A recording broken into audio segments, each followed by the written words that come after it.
here. Ready? In Greek means camel wearing a leopard's coat.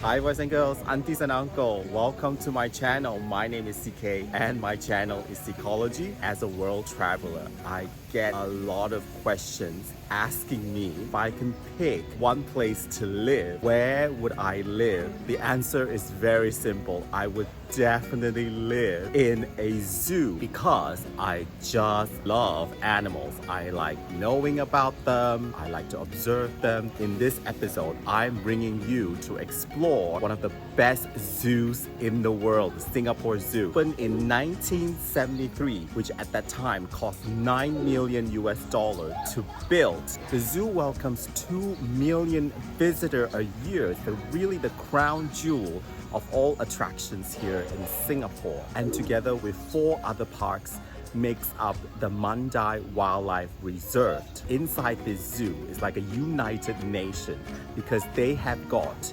animals from every single continent on planet Earth. It has more than 300 species of animals. It's always been my bucket list to revisit Singapore Zoo. The last time I was in Singapore Zoo was back in the 1980s. For the first visit, I was here with my parents in the 1980s. Recently, they've just celebrated the Golden Jubilee anniversary of 50 years of Singapore Zoo. I'll show you all around Singapore Zoo. Here we go. So we're gonna go treetop trails, and this is immediately to your left. You turn to your left, and that's what we're gonna go for the treetops trail of all the animals that live on the different layers of the forest, specifically the rainforest. So here we go.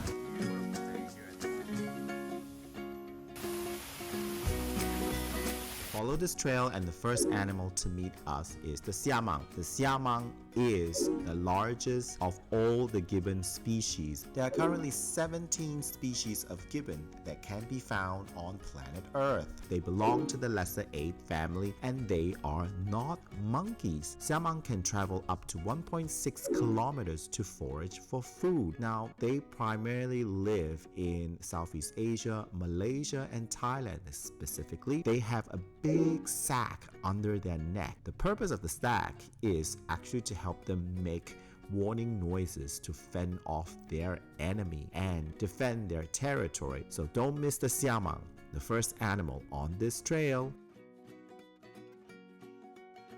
So we're off to see the small-clawed otter, Asian small-clawed otter. Let's find where the otters are. This is what you are aiming for. A lot of these animals, they have keepers interaction. You can time yourself if you want to. There you go. Playful otters. So that's the Asian small-clawed otter. And they are really a social butterfly. Look at them. Look at them play. They are very social animals. They live together. They hunt together in packs. And they also take care of their young. We only get to see like a glimpse of the Siamang, but they have an entire island dedicated to gibbons. And gibbons, very difficult to spot in the wild, but they have a gibbon island, so we're heading towards there right now. Living on Gibbon Island is the magnificent red-ruffed lemur. Now, you would have guessed by now the origin of its name comes from its bright red fur. Under the sun, its brilliant coat looks like it's on fire. These animals can leap high and far. It looks like that they are leaping or flying from tree to tree. Madagascar's Masoala Peninsula is actually sadly the only place you can see these lemur. They are very rare and are very critically endangered. So when you pass by Gibbon Island, do not, and I said again, do not miss this mythical and magical creature.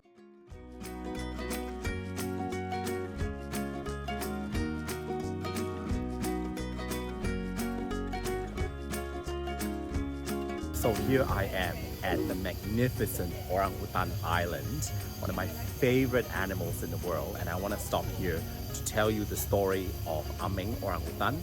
Now, Meng is an orangutan, and he lived in Singapore, and he was kept illegally as a pet in Singapore in the 1970s and was rescued by the wildlife people. He then moved to Singapore Zoo. He's reached celebrity status here in Singapore. When he passed away, lots and lots of people came for his funeral, and even the restaurant here is named after Meng. She really was the poster girl for Singapore Zoo, and even for tourism Singapore, she really was one of the most beloved animals in Singapore. And here you can see the descendant of Meng still here. Her descendant is still living in Singapore Zoo.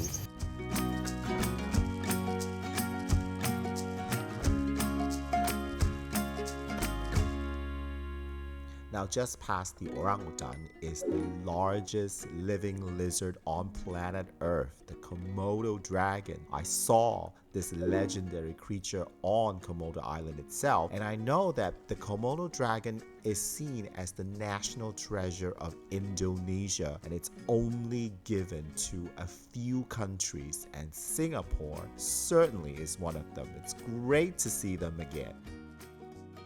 Now, one of the main stars of the reptile garden is the Rhinoceros Iguana. The rhino iguanas are much more terrestrial than the green iguanas, which allows them to live in rockier and drier areas. Rhino iguanas get their name because of the horn-like structures that are found on the heads of the males. It is not known if these horns serve any purposes, but scientists say the bigger the horn, the more chances for mating. Male iguanas go through elaborate courtship behaviors of head bobbing and erecting the spine along their back to attract female. That is quite an effort, I must say.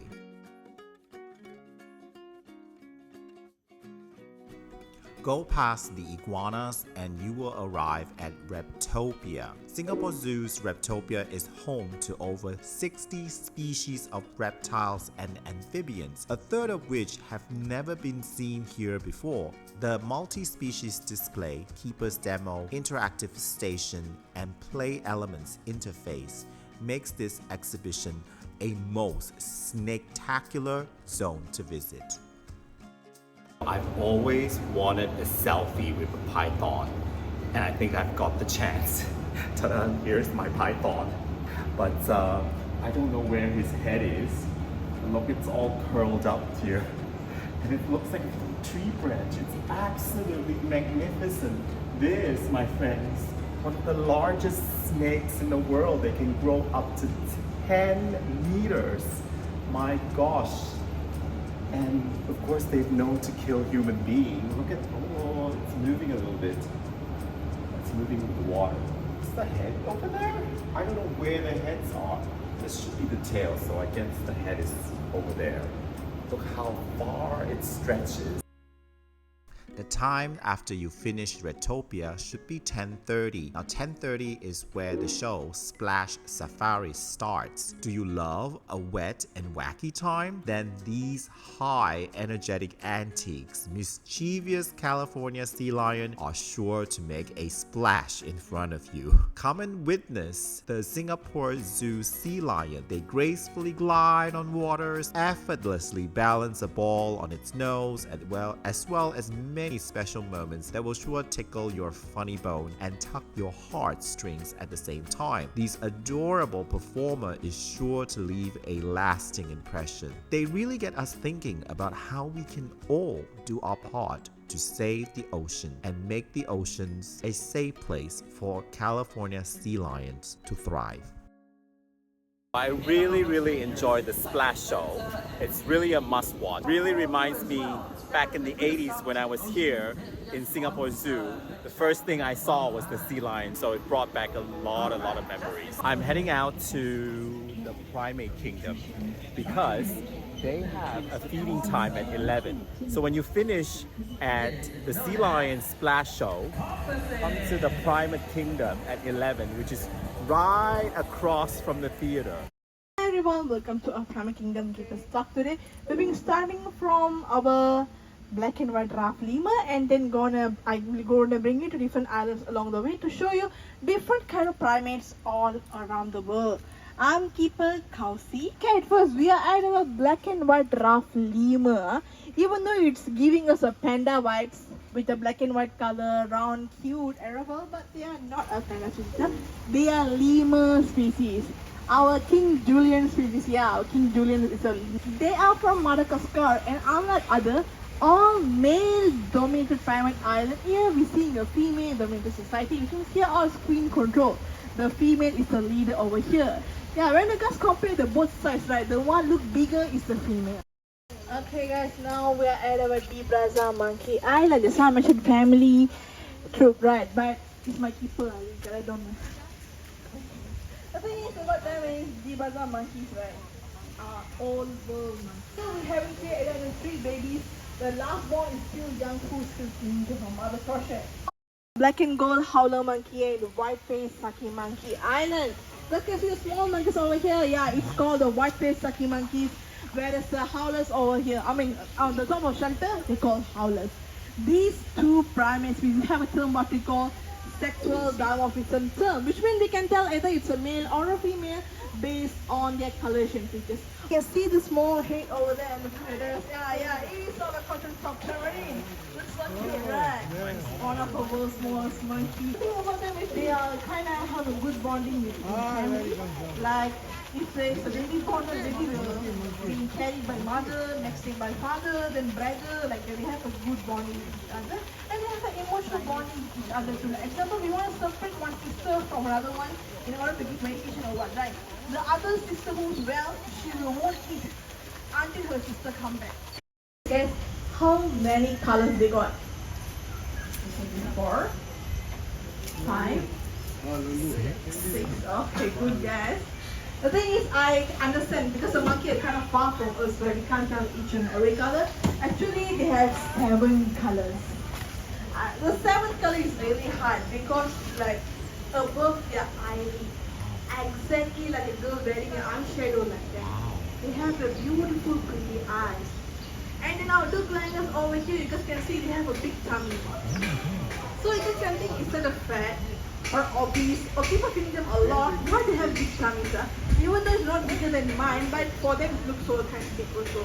And that is for the primate kingdom. Gosh, they really have all sorts of monkeys and apes here. Really is like you're in Africa. Like, this is really very lush and green. But it's time to feed the giants. The elephant feeding time is next, so I'm heading there right now. And here they are, the Asian elephants.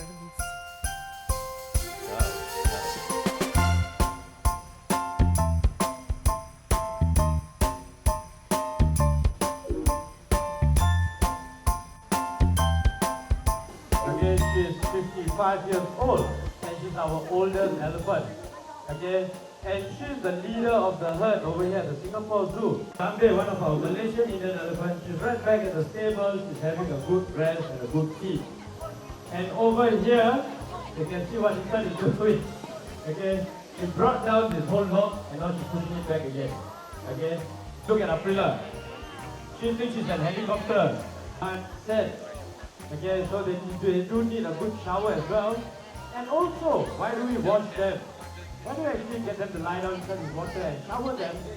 Okay, to see, if they do have any physical wounds on their body. 2 at the bottom. Each of them weigh around 1.5 to 2 kg and it's the size of a brick. A brick to build houses that big, huh?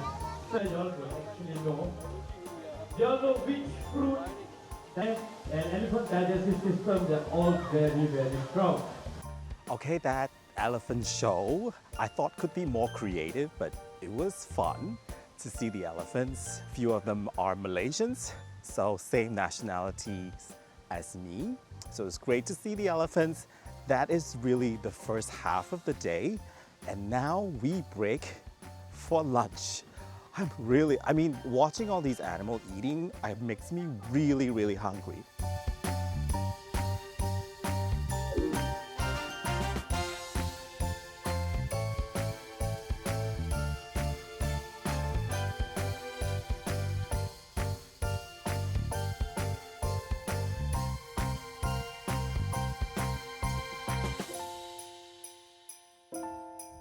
So it is lunchtime now. I think this is the one and only restaurant. It's called Meng. As I told you before, it was named after the very famous orangutan. Her name is Meng. They have actually quite a lot of choices and options. I want to say they have quite a lot of vegetarian options. I've gotten myself the Mandai chicken rice. Look how amazing this presentation is. Oh, look at the tofu, the eggs. Just very, very nice. Very, very glorious here. Oh.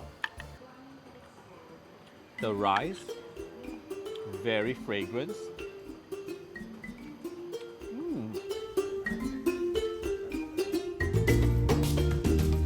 So right after your lunch in Meng restaurant, the best next stop is Wild Africa. That is because in this section of the town, most of the zookeeper talks happens in Wild Africa. The minute I walk into Wild Africa, I've been hit with this very heavy smell. That is the smell coming from the leftovers of the rhinos. I can hardly breathe. The leftovers are very important for the rhinos. There are 5 species of rhinos, and this is the white rhino of Africa. The males usually left their leftovers and their urine to mark their territory.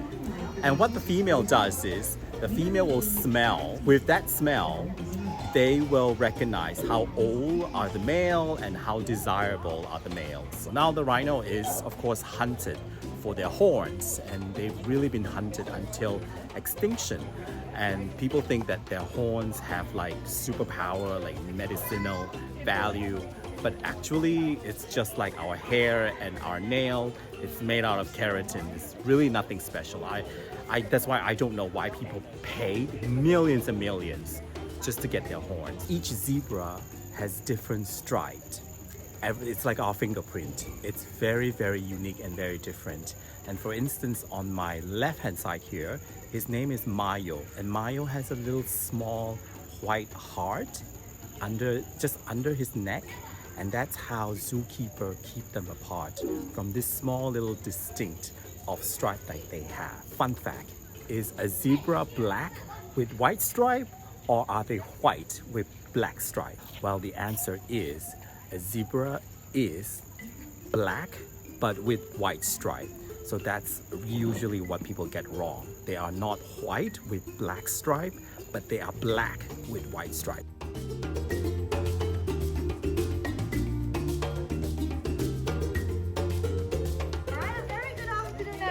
Welcome to the Lion Token Feeding. Before we start, okay, just a few gentle reminders for those of you who will be standing near the keepers. Alright, we will be in green. Okay, please ensure to give us some space because we need space to throw food for the lion. Alright, so please do not stand very close to them. Okay, because they are gonna throw raw chicken and the blood will splatter all over. Alright, now today in the exhibit we have 3 African lions in here. Alright, you can see Simba, you can see Kiara and Shani. Okay, let me just show you who is who. Alright, the one that is right in front of me here. Alright, with his beautiful mane, this is Simba. Simba is the youngest male lion that we have in Singapore Zoo. He is only 4 years old. And we also have 2 lionesses at the back. You can see one diagonally at the back, okay? Very obvious. She's just resting there. That is Kiara. Now Kiara is Simba's auntie. Okay, and she is 12 years old. See, there is Shani right at the back. Okay, right behind Kiara, you can see Shani popping her head up. Alright, face to face with the world's fastest land mammals. Now in here we have a female cheetah who goes by the name of Bianca. Alright, Bianca is one of the youngest. Okay.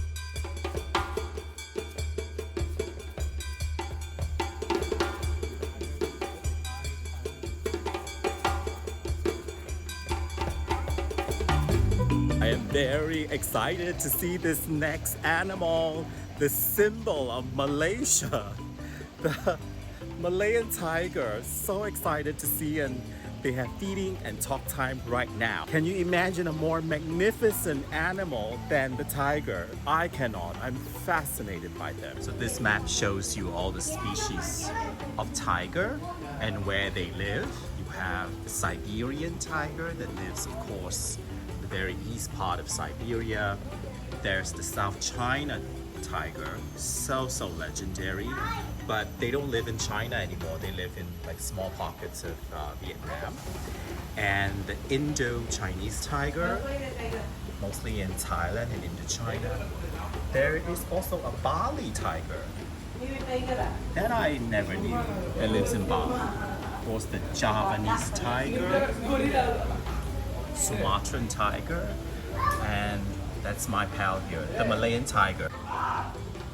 Singapore used to have a lot of tigers, and you can see that this is taken from Choa Chu Kang village, and they actually had one tiger there, but sadly was hunted. I think this is what the last tiger in 1930 in Choa Chu Kang. Hi, good afternoon everyone, and welcome to the Tiger Interaction session. Before we begin, we have a few safety briefing to start. So today over here in our tiger exhibit, we are graced upon by our beautiful Malayan tiger. Her name is Intan. Intan is a female Malayan tiger, and she is 11 years old around. And how she moves to actually get her food. So time to time, you might even see Intan going into the water. So tigers are actually really good swimmers. So you actually, if you are lucky enough to see a wild tiger, you might actually then be your last chance to see a tiger. It's actually not as big. So our tigers like to actually soak themselves in the water and do a slow walk in the water on a very warm day. So earlier on I mentioned that she will be getting her food at the end of the day, and the amount of food is actually up to about 27 kilograms of meat. So for those that were here earlier, you notice that we have signages here that show we have 4 different tigers under our care. So there you go, Intan the Malayan tiger here in Singapore Zoo. There's really less than 200 of them in the wild, which is really sad. The Singapore Zoo has been taking care of Intan very well. She looks very magnificent. I really don't know any other more magnificent creature than the tiger, the symbol of my country. Oh, it's just so breathtaking every time I see a Malayan tiger.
Hello, hi, good afternoon.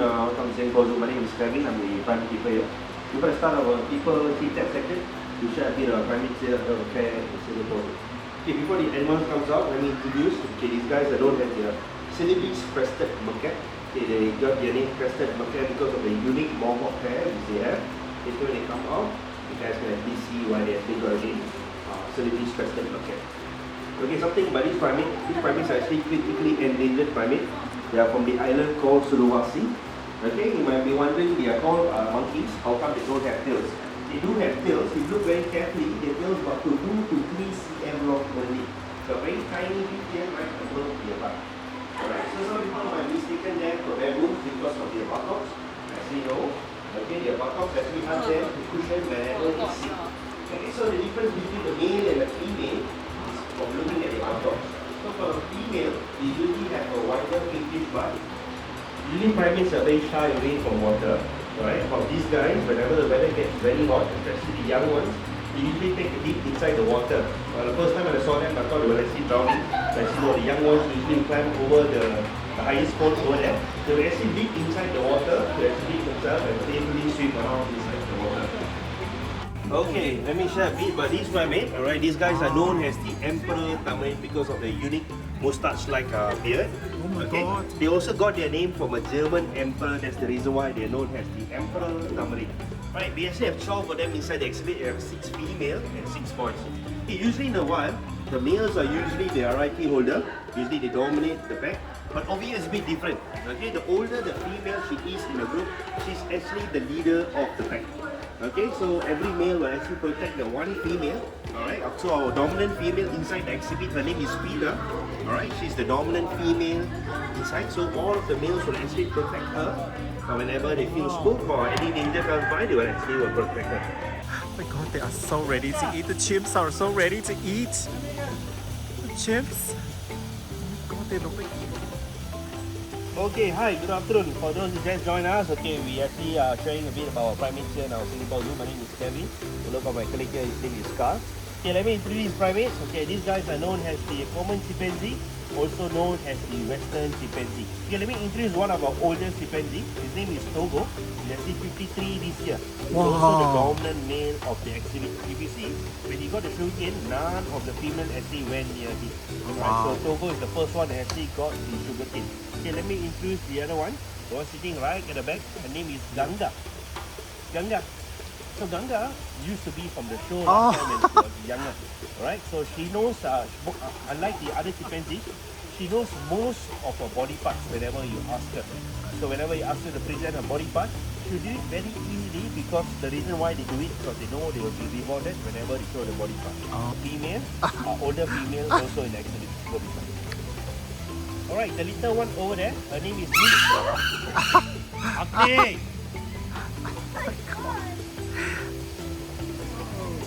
Alright, okay. So her name called Agni because of fire. Alright, so she's the fire starter of the exhibit. Okay, you can see like how the female actually got it after the male already left.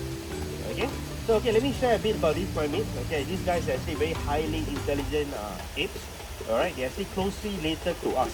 Okay, they share the closest DNA with us. Can anybody guess which one is the 5th great ape in the world? me, us. Exactly, we humans are actually great apes. So you can see turn around, we don't have tails. So that's why I'm known as the great ape. Okay.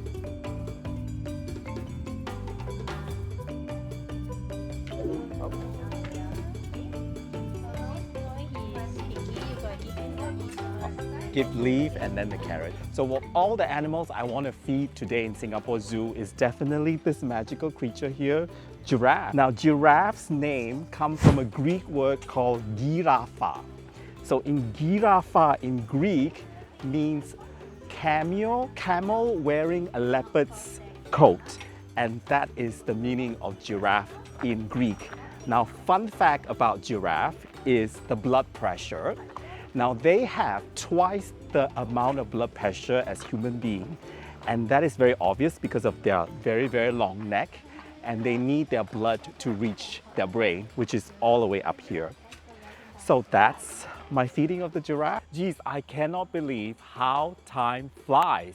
I came here when the zoo opened at 8:30, and by the time I finish all the zookeeper talk, it's already near the closing time now at 6 p.m. Time flies by quickly when you're having a lot of fun. I'm certainly having a lot of fun here at Singapore Zoo. This zoo really is world class, and it makes me feel very sad that a lot of these animals are now endangered. So we really have to do our best to make sure they still have a home. Singapore Zoo really did a fantastic job. Kudos to the staff who keep this place running. This really is a true hidden gem of Singapore. Whenever people ask me what are the top things to do in Singapore Zoo always come into my mind. Now, this video is also my last video for the year 2024. And what a year it has been. It's an incredible year. I want to thank a few people, especially to Senor Santi from Espanol. Thank you, Santi, for hosting me in Spain. I had a tremendous time in Spain, and we did a mini road trip together with my host Santi, who hosted me. Thank you, muchos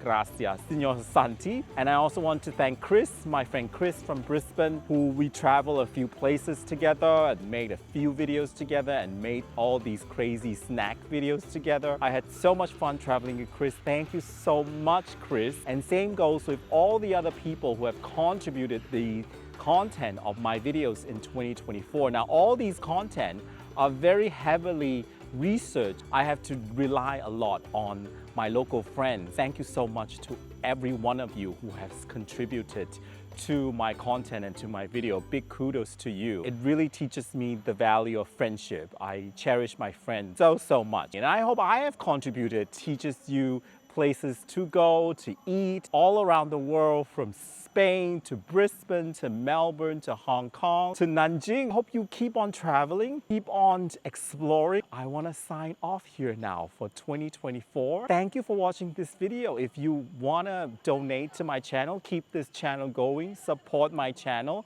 then you can buy me a coffee at buymeacoffee.com or in my e-wallet here. And please like, subscribe, give me all the feedback down below. Copy my itinerary, which I think is very ideal when you visit Singapore Zoo. And here are more videos of Singapore that I've made so far. Thank you, and I'm signing off for 2024 here in Singapore Zoo, and I hope to see you in my next video. Bye!